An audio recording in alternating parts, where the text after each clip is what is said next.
Okay, so we're going to play Let's Pretend for a minute here. Let's pretend you're allergic to cats.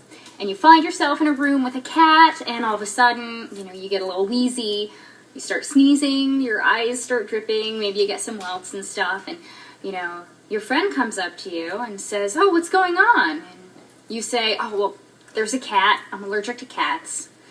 And your friend looks at you and says, "Oh, there's nothing to be allergic to." And you look back at your friend and say, "What do you mean there's nothing to be allergic to? There's a cat. I'm allergic to cats." And your friend looks at you and says, "No, just stop sneezing. Everything will be okay." That's not how allergies work. Now, while panic disorder is no allergy, it definitely produces its own unique brand of misery, too. And just like with an allergy, you can't just snap your fingers and make a panic attack or your panic disorder go away. That's not how it works. Now, hopefully, no one would actually walk up to an allergy sufferer and say, "Oh, just make that sneezing go away." It's obviously very ineffective advice. And as a panic disorder sufferer, I've received some very ineffective, although in many cases well-intentioned, advice as to how I should treat my panic attacks. So, for PsychCentral.com, I'm Summer Bretsky, and these are 5 things that you should not say to somebody who has panic disorder. Thing number 1, just calm down. No, it's not that easy. It's not that easy. As a panic disorder sufferer myself, if you said that to me, I would look at you and say, "Okay, how?" Okay, let's pick this one apart piece by piece. Just calm down. Even just the word just, that implies that calming down is some sort of really simple and easy activity. For those of you who don't have panic disorder or don't have a problem with anxiety, it very well may be an easy thing. But for someone who suffers from frequent panic attacks, calming down is something that might really take years to learn how to do. Just the phrase calm down in and of itself can compound one's anxiety. When I have a panic attack, obviously I'd love to calm down, but if someone looks at me and says calm down, it almost feels like they're telling me what to do. And if I'm at the point where I already can't control my body, I can't control the fact that I'm shaking, I can't control my heartbeat, I can't control my racing thoughts, calm down seems like just another request that's impossible to comply with. The better response? Can I help you calm down? Or is there anything that I can do for you? Thing number 2, why can't you just relax? Fantastic question, man. I'm wondering that myself. I mean, panic attacks are pretty complicated. There's a whole host of physiological symptoms, including increased heart rate, adrenaline rushes, shortness of breath, lightheadedness, heart palpitations, nausea, trembling and shaking, numbing and tingling in the hands and feet. That's some pretty scary stuff.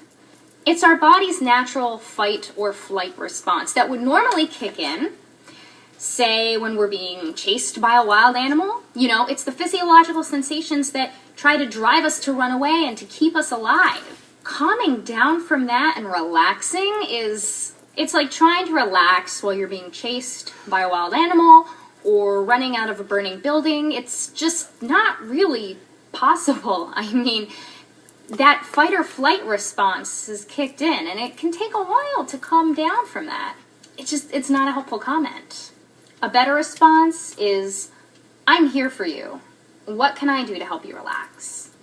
Thing number 3 that you shouldn't say to someone who is having a panic attack, "There's nothing wrong with you." I can see why that phrase is so well-intentioned, but it's almost as if the person watching me have a panic attack doesn't fully believe the gravity of what my body and my mind are going through at the time. I mean, that kind of phrase just makes me want to reply, "Yes, there is something wrong with me right now. It's very clear. My body is shaking, and, I'm lightheaded. I can't feel my feet. There's a coat of sweat all over my body. Of course there's something wrong with me. I'm having a panic attack, and it feels miserable." But of course, getting defensive and saying things like that during a panic attack is just likely to make things worse. So a better response would be, "This must be uncomfortable. What can I do to make it better for you?" Number 4, sit down. I know it doesn't sound like a horrible thing, telling someone to sit down, but sometimes when you're panicking, especially when I'm panicking, I get a rush of adrenaline. It doesn't really go away unless I walk it off. If I'm sitting down, I could just let that adrenaline go and go and go and go, and it just makes me feel worse and worse and worse. But if I get up and go for a walk, or leave the room that I'm in and just kind of, change my surroundings briefly, that can help the adrenaline level to decrease. So sitting down might be a good thing sometimes, but let the panicker decide what feels most comfortable for him or her. If they're lightheaded and they want to sit down, by all means. But don't make them sit down or lay down if that is not what feels comfortable for them. If I'm having a panic attack, I'd like to hear someone say to me, what do you want to do? Sit down or go for a walk? I'll do either with you. And finally, the fifth thing that you shouldn't say to someone with panic disorder while they're having a panic attack is, you're overreacting.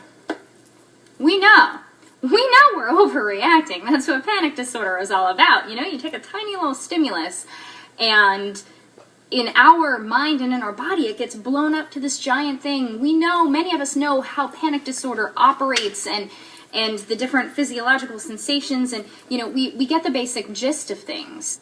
So reminding us that we're overreacting in the heat of the panic attack moment isn't really helpful if we haven't yet developed the skills that we need to kind of disengage the panic attack circuitry. During panic, our bodies and our minds are in overdrive, and unless we've had some experience with cognitive behavioral therapy, we might not be able to shift gears very quickly. So instead of telling the panicker that he or she is overreacting, just offer to wait there until the panic attack passes. Even just using a phrase like that, I'll be here until it passes, will remind the panicker that yes, this is something that will pass. It's passed before and it's going to pass again. Now, some of these statements might be appropriate for someone with panic disorder to hear after the, immediate threat of panic has passed. But during an attack, it's a very difficult time, and the goal is just to simply get through it. And finally, a question for you. What is the most unhelpful thing that you have ever heard someone tell you while you were having a panic attack?